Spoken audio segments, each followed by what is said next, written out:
É muito importante para um mecânico de manutenção ter noções de elétrica e eletrônica, porque é dessa maneira que ele consegue identificar com exatidão qual a natureza do problema da máquina.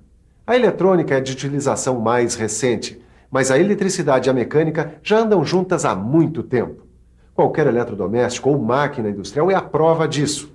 E quando a gente fala em eletricidade, temos que falar em tensão, corrente e resistência elétrica. Conhecimentos de tensão, corrente e resistência elétricas são fundamentais para quem vai fazer manutenção em máquinas eletromecânicas. A força que alimenta essa máquina é chamada de tensão elétrica e pode ser medida. Ela é medida em volts. A tensão elétrica pode ser medida com este aparelho, o multímetro, que uma vez selecionada a escala de tensão, passa a funcionar como um voltímetro. O multímetro é capaz de medir também a corrente e a resistência elétrica.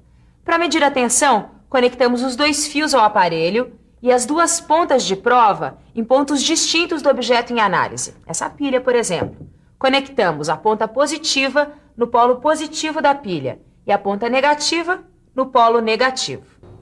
O amperímetro mede a intensidade da corrente elétrica. Corrente elétrica é um movimento ordenado de elétrons no interior dos materiais submetidos a tensões elétricas. A sua unidade de medida é o ampere. Para se fazer esta medição, é necessário que a corrente elétrica passe através do aparelho. Para isso, nós desligamos o circuito e o amperímetro entra no circuito como se fosse uma ponte, religando as partes desligadas.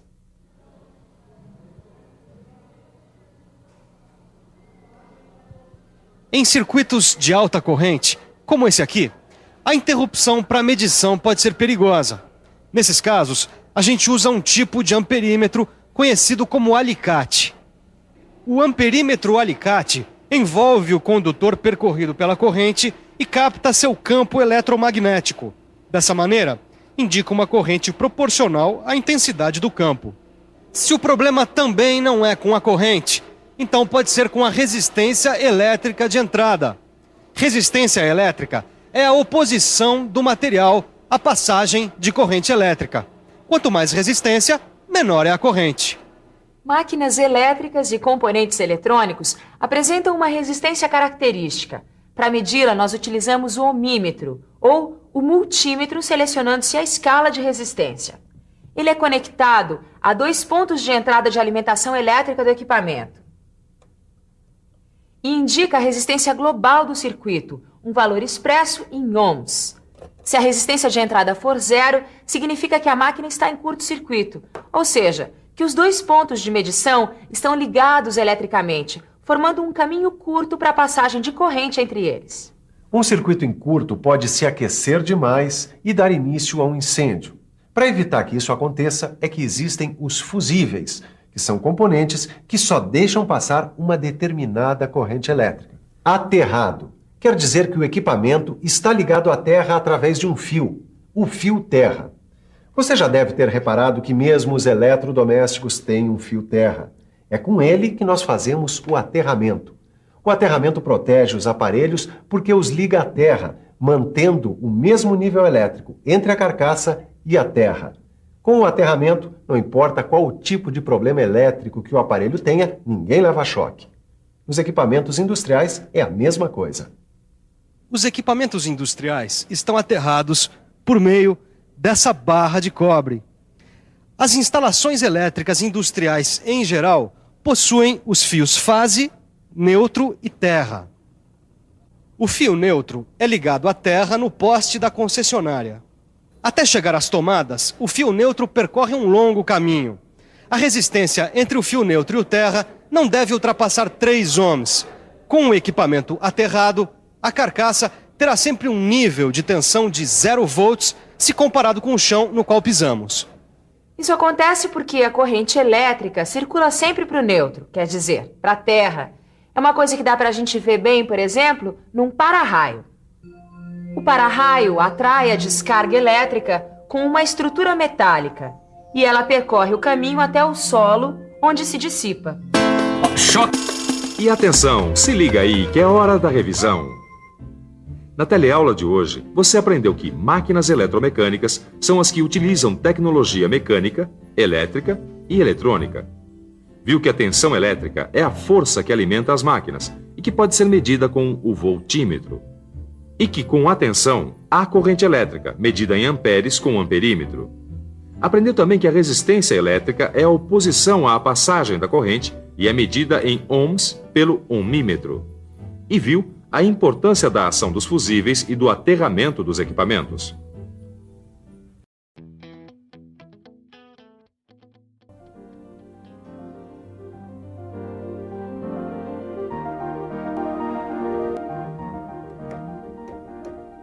Esse teclado é um aparelho eletroeletrônico. Para funcionar, ele precisa de energia. E a energia vem direto da rede elétrica, passa pela fonte até chegar ao teclado. A fonte converte a tensão elétrica alternada da rede em tensões apropriadas para o funcionamento dos blocos eletrônicos. Nesse teclado, por exemplo, a fonte transforma os 110 volts que vem da rede numa tensão contínua de 12 volts. É essa mesma função que tem as fontes das máquinas industriais com eletrônica embutida. As máquinas que têm eletrônica embutida, como essa aqui, possuem blocos distintos. A fonte fornece a tensão adequada para o funcionamento dos outros blocos eletrônicos. O Devair, que é o técnico de manutenção por aqui, vai explicar para a gente por que a necessidade da fonte. Porque as placas de controle eletrônico funcionam com baixa tensão, em geral de 3 a 12 volts. Por isso não pode receber a tensão diretamente da rede. E a máquina pode apresentar algum problema por mau funcionamento da fonte? Pode, se a fonte não estiver suportando a ligação com os outros blocos.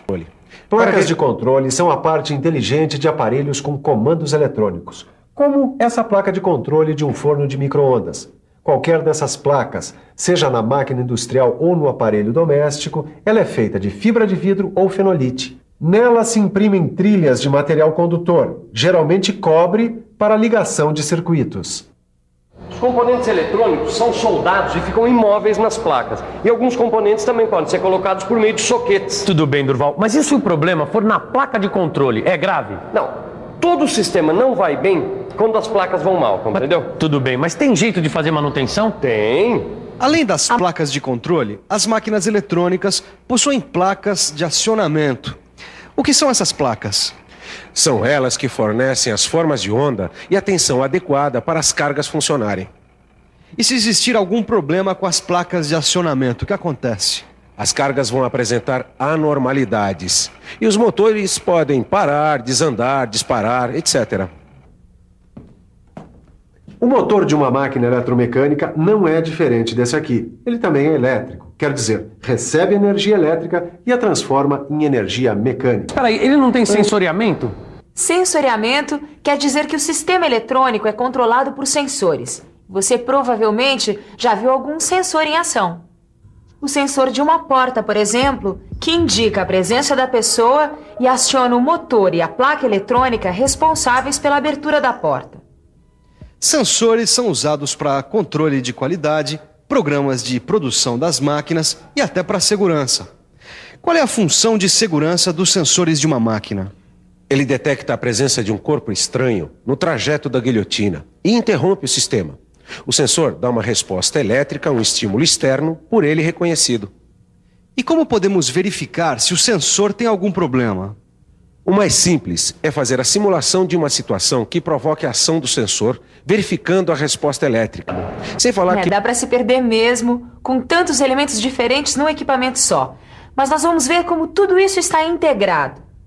A energia vem da rede elétrica e passa pela fonte, que fornece a tensão adequada para o funcionamento das placas de controle, de acionamento, carga, sensoriamento e também da sinalização, que está ligada à placa de controle.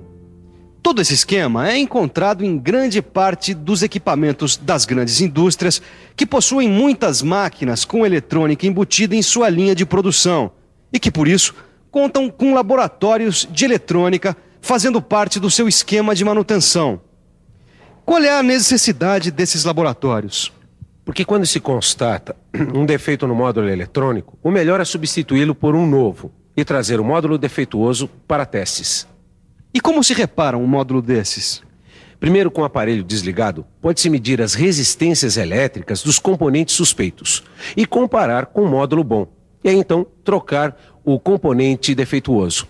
O segundo caminho é simular o circuito interno com um aparelho especial capaz de identificar o componente defeituoso. Além do simulador, um laboratório de eletrônica como esse conta ainda com instrumentos de medição elétrica, como os multímetros, ferro de solda, dessoldador, alicate de bico e de corte e pinça eletrônica. É por isso que é tão importante que os mantenedores eletricistas recebam treinamento em eletrônica. Para o mecânico, quanto mais noções ele tiver de todos os componentes do seu equipamento de trabalho, mais ações preventivas de problemas ele vai poder realizar. E atenção, se liga aí que é a hora da revisão. Na teleaula de hoje, você aprendeu que a fonte é o aparelho que converte a tensão elétrica da rede em tensões adequadas aos blocos eletrônicos. Viu o que são as placas de controle, as placas de acionamento e os cuidados básicos de manutenção das conexões. Aprendeu que os sistemas eletrônicos controlados possuem sensores e que os módulos de sinalização indicam certas condições do equipamento. Você também viu o que é um laboratório eletrônico para a manutenção de circuitos e placas utilizadas nas máquinas industriais.